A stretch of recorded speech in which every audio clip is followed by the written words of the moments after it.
All right, buckle up because when Trump hollered, "I'm slapping tariffs on the world," it wasn't just a mic drop. It sent shockwaves everywhere, and the fallout's wild. Europe was like, hold up, what? With Ursula von der Leyen, the European Commission's big boss, firing off warnings like a storm's brewing. We are already finalizing the first package of countermeasures in response to tariffs on steel.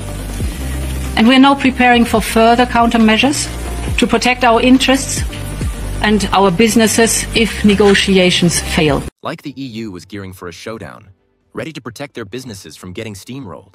It felt like Brussels was drawing a line in the sand. No backing down, ready to throw hands if Trump didn't blink. But here's the twist. Just days later, Ursula pulls a total 180 and jaws dropped across the continent. With the United States. Indeed, we have offered 0 for 0 tariffs for industrial goods, as we have successfully done with many other trading partners, because Europe is always ready for a good deal. What happened to the fight? It's like the EU went from a roaring lion to a kitten, purring for a deal, and you can almost hear the groans in Brussels. 3 trillion more? Fine, just don't make us keep brawling with Trump. They've done this zero tariff dance with other trade partners, so it's not new, but folding so fast? That's a head-scratcher, making the EU look like they blinked first in this tariff stare down. Meanwhile, China's not playing that game, they're going full beast mode. Trump demands they ditch their 34% retaliatory tariffs, but Beijing's like, dream on, and cranks it up, slapping another 34% on top and choking off rare earth exports.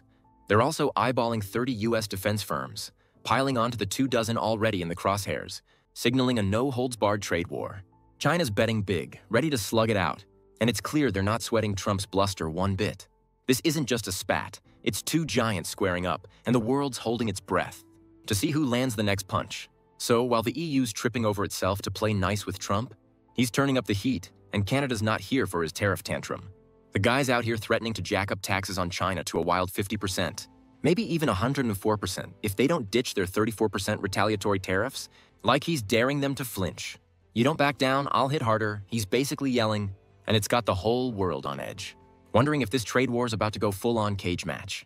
China's not blinking, but Canada's stealing the spotlight, and they're ready to drop a bombshell that could shake the US to its core. Enter Danielle Smith, Alberta's no-nonsense premier, who's like, you want to mess with us? We'll flip the script. She's eyeing Europe and India, hinting they could sign deals to reroute Canada's massive 4 million barrels of daily oil, 700,000 of which keep Gulf Coast refineries humming like a V8 engine. We could redirect those purchases somewhere else. She says, cool as ice, and it's a gut punch Trump didn't see coming.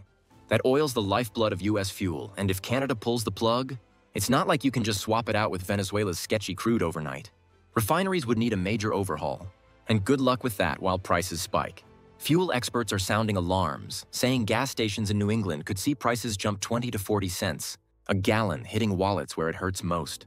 It's not just about filling tanks. It's a domino effect. Groceries, deliveries, everything's getting pricier if oil gets scarce. The US might talk a big game about energy independence, but Canada's got them by the pipeline, and Smith's playing that ace card like a pro. This isn't just a trade spat, it's Canada, saying, we're not your backup plan, and the global energy market's holding its breath for what's next. So, with Canada eyeing new oil buddies, Trump's tariffs are wrecking shop at home. Big car brands like BMW and Mercedes are fuming. No discounts here. Just pain for US workers stuck with factory shutdowns or slashed hours. It's a raw deal, and 62% of folks in industrial states are fed up, saying these taxes could tank the economy. Farmers are chiming in too. This needs to end fast, one groans, hoping for real talks with trade partners. If this keeps up, it's not just jobs. The whole US could be staring down a collapse. All right, so while US workers are reeling, China's not sitting quiet. They're hitting back hard. Trump's tariff threats? Beijing's like, hold my tea, eyeing another 10–20% tax hike on phones and laptops, maybe topping $100 billion. In hits, way past the $60 billion they've already slapped on soybeans and cars. They've got 60–70% of the world's rare earths, and cutting those exports could choke US tech firms, jacking up gadget prices fast. It's a brutal flex messing with chips and screens, leaving American factories scrambling for new sources. China's playing chess, not checkers. So while China's slamming rare earths, they're not done yet, pulling sneaky moves to mess with US trade. They could slow customs for American goods, nitpicking food and drug safety checks, delaying 10–20% of shipments, hitting supply chains hard. Or they might drop the yuan's value 5 to 10%, making their stuff cheaper globally, a trick they've played before. Meanwhile, China's cozying up with ASEAN and Belt and Road pals, boosting exports. 15–20%, signing deals with Russia and SCO to ditch US reliance.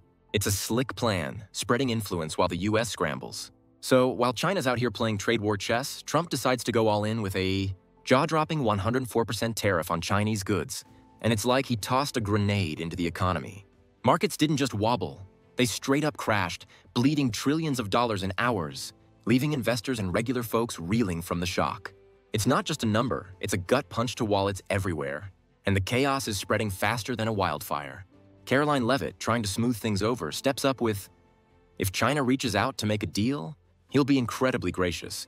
But it's hard to buy that when the whole country's feeling like it's on a runaway train with no brakes. Inside Trump's camp, it's a total circus. Elon Musk's out here blasting the tariff plan, calling it a disaster waiting to happen, while Peter Navarro, the trade guru, doubles down, pushing it like it's the golden ticket. Sparks are flying, and Leavitt just shrugs, tossing out, boys will be boys, like it's a backyard brawl, not a policy implosion. The vibe's so messy, you'd think they're scripting a reality show, not running a government. Social media's buzzing with what the heck reactions as Americans watch their leaders squabble. While prices for everything, clothes, gadgets, you name it, start climbing like they're on a rocket to the moon. Then it gets wilder. Leavitt's out there defending a plan to deport people, even US citizens, to El Salvador under the Alien Enemies Act, saying every single person that has been deported qualifies for that deportation. Cue the outrage, folks are losing it, calling it flat out illegal, and lawyers are like, hold up, that's not how laws work. It's not just a bad idea. It's a match to the social powder keg, splitting communities and cranking up the tension to 11. Trust in the government's fading fast. And this tariff deportation combo's got people wondering if Trump's steering the ship, or just yelling from the deck while it sinks. So, while Trump's tariffs are blowing up everything, the fallout's hitting the US like a tsunami. And it's not just numbers, it's a full-blown crisis.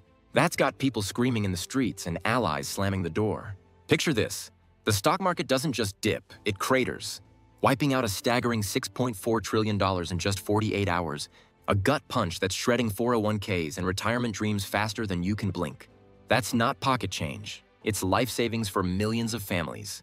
Folks who thought they'd retire with a cozy nest egg now staring at a big fat zero. The Dow's a mess. The S&P 500's in freefall, and even Bitcoin, that crypto. Darling Trump hyped, tanks 64%, plummeting from $69,000 to $25,000 like it's riding a rocket to nowhere. It's a financial bloodbath, and the shockwaves are rattling cages, from Wall Street to Main Street. But Trump? He's out there acting like it's all good, chilling on the golf course at Mar-a-Lago, posting selfies with a grin like he's just won the Masters. It's good to win. You heard I won, he brags. While deadly storms claim 18 lives and 4 US soldiers die in Lithuania, tragedies that don't even get a nod from him. No sympathy, no pause, just another swing of the club and a sarcastic truth social jab. The American people need to accept the bitter pill I'm giving them. It's cold, man, like he's checked out, leaving folks to drown in the chaos while he's perfecting his putt. Protests are erupting everywhere. Chicago, Milwaukee, Washington, New York, thousands hitting the streets, not just mad about tariffs, but fed up with a government that's deaf to their pain. He's gotta go! They're chanting, voices raw with frustration. A raw signal that this isn't just noise, it's a political earthquake brewing. Canada's not sitting quiet either. They're swinging back with a vengeance, and Mark Carney's leading the charge, like a hockey captain ready to win. We will win this trade war, he declares. Just like in hockey and soccer, we will win. And it's not just talk. Canada's done playing nice. They're slamming 25% tariffs on US goods, eyeing deals, with Europe to redirect their oil, and Carney's making it crystal clear. They won't let Trump steamroll them. It's a bold flex, a middle finger to the idea that the US calls all the shots. And it's got allies nodding in approval. The EU's in on it too, fuming over Trump's trade antics, with the German chancellor calling emergency meetings to figure out how to hit back. This can't stand, they're saying, and countries from Brussels to Beijing are hunting for new trade buddies, leaving the US looking like the kid nobody wants at the party. Doug Ford, Ontario's premier and once a Trump cheerleader, flips hard, shaking his head. I'm sorry for the American people, but this is on Trump. It's a gut check, a former pal saying, you blew it. And it stings because it's not just Canada everyone's turning away. France, the UK, the whole EU are sketching out a trade alliance. With Canada, no US invite needed. One EU trade guy even quips, Trump used to host the party. Now he's locked outside the living room, and it's brutal but true. The US is sliding into a lonely corner. bleeding partners faster than you can say America first, and it's not because they're mean, it's because Trump's 2A. Tweet storms are torching bridges built over decades. Those late-night rants? They're not just noise. They're a neon sign screaming trouble. Trump's firing off posts like a heartbroken teen. If the EU and Canada team up, I'll slap them with killer tariffs, typed out at 2 a.m., while most folks are dreaming. It's not strategy, it's a meltdown, and people are asking, is this guy in control? Or just losing it? Consumer confidence is at a 15-year low per the University of Michigan, with rent spiking, wages flat, and grocery bills crushing families. A Bloomberg analyst cuts deep. Americans don't care who yells loudest, they want life easier. But Trump's stuck yelling, "Make America great again," while it's looking more like "make recession real fast." Big companies are bailing too: Tesla, Apple, GM. Quietly shifting production to Canada and the EU to dodge Trump's policy whiplash. Stocks for manufacturers are tanking, investors reading the tea. Leaves political chaos isn't a business model. Small businesses are hurting worse. Prices for basics like food and tech soaring, leaving folks pinching pennies just to eat. Farmers are begging for relief. This needs to end, one says. But Trump's tariffs on soybeans and corn are getting hammered by China's 34% counterpunch, a $143 billion hit that's got rural America reeling. Even Warren Buffett, a Trump buddy, calls BS on the tax claims, saying it's punishing workers, not saving them. Protests aren't just local, they're going global, with crowds from Chicago to London, waving signs like "Trump's destroying America." Social media is a firestorm, hashtags like #ResistTrump trending. As folks vent their rage, he's gone after every country, even ones with no people. One tweet blasts, and it's not just memes, it's betrayal. People are comparing this to the worst economic crashes, asking, can he fix what he broke? The answer's murky. But with 401ks crumbling and jobs vanishing, voters are wondering if Trump gets how deep this hole is. He's golfing while America burns. And that bitter pill he's pushing? Nobody's swallowing it anymore.